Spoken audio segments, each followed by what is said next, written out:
capitale de la mode, c'est Paris. Ou la France plus généralement, à quelques exceptions près, évidemment. En tout cas, la France reste l'un des piliers mondiaux du textile et de grands pouvoirs. Implique de grandes responsabilités. Le textile français se bat pour s'inscrire en accord avec les enjeux actuels.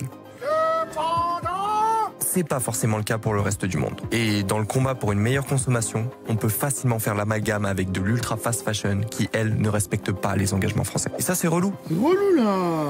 Être associé à ce que l'on combat dans des discours maladroits contre la surconsommation irréfléchie ne sert pas la bataille que mènent les Français pour une consommation plus responsable et raisonnée. Il n'y a qu'à voir comment l'opinion publique et la presse réagissent lorsqu'une pub fait l'amalgame entre la fast fashion, vous savez de qui on parle, et l'industrie française qui se bat pour apporter des solutions. Cette communication maladroite stigmatise le commerçant et l'industriel qui font vivre le Made in France comme on l'entend aujourd'hui. Elle stigmatise le magasin français qui permet une consommation plus réfléchie qu'en ligne et qui est socialement et écologiquement plus respectueuse que les plateformes étrangères. Et elle stigmatise le consommateur plutôt que de l'inciter à consommer de manière plus intelligente et responsable. Le textile français en 2024, c'est se battre pour maintenir et créer de l'emploi, rester compétitif, respecter les normes environnementales, respecter les règles sociales et dynamiser l'économie française pour permettre aux Français de consommer mieux et de continuer à faire de la France la capitale de la mode. Consommer moins, mais mieux ne signifie pas ne plus consommer du tout. Arrêtons de tout mélanger.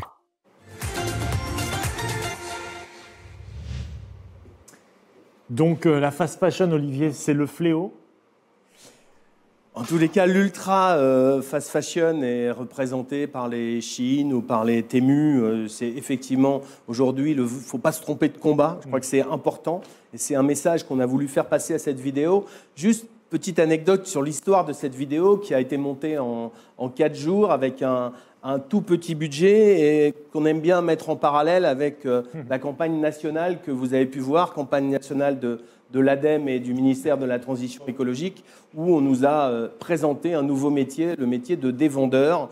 Et dans un contexte qui est le nôtre, on a trouvé ça particulièrement maladroit et vraiment malvenu. Et on a souhaité réagir... Surtout à la veille des fêtes de Noël. À la veille des fêtes de Noël. On a souhaité réagir par cette vidéo, pour lequel d'ailleurs, pour la petite histoire, on a proposé à Christophe Béchu de lui faire une session de droit gracieusement pour pouvoir remplacer. Je pense que ça aurait évité beaucoup de polémiques, de réactions. Même si sur le fond, nous sommes d'accord. Nous sommes d'accord avec le ministère, nous sommes d'accord avec l'ADEME sur le fait qu'il faut consommer mieux, mais consommer moins des fibres naturelles, du recyclé. Le lien avec notre sujet précédent et le sujet que nous allons lancer derrière.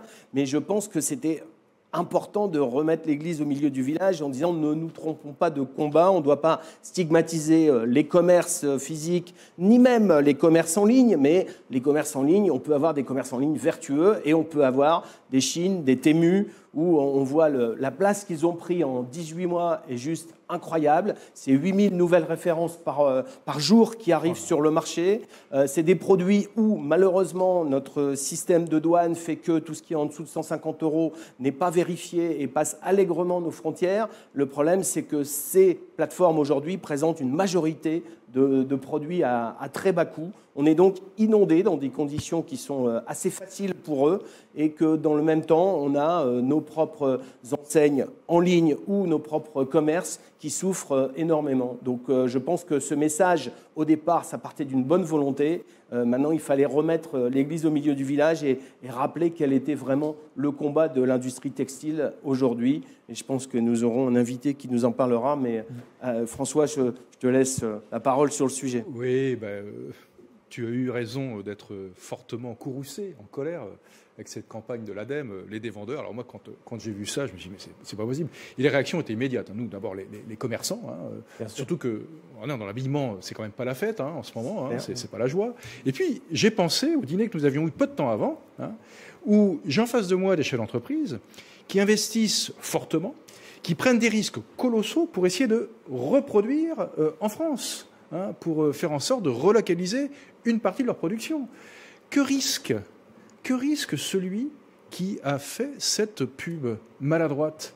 Que risque par contre le chef d'entreprise qui investit comme vous le faites pour relocaliser sa production, ainsi que ses salariés? Que risque le commerçant qui, lui, ne voit pas, entre guillemets, rentrer les clients dans son magasin et qui a le stock sur les bras? Donc, vous voyez, il y a 2 poids 2 mesures. C'est pour ça que, bien évidemment, le combat, et tu l'as très bien dit, il est juste. C'est-à-dire qu'il faut bien évidemment se poser des questions sur la matière de consommer, mais pour autant, la transition, ça ne se fait pas sans un pilier social et un pilier économique.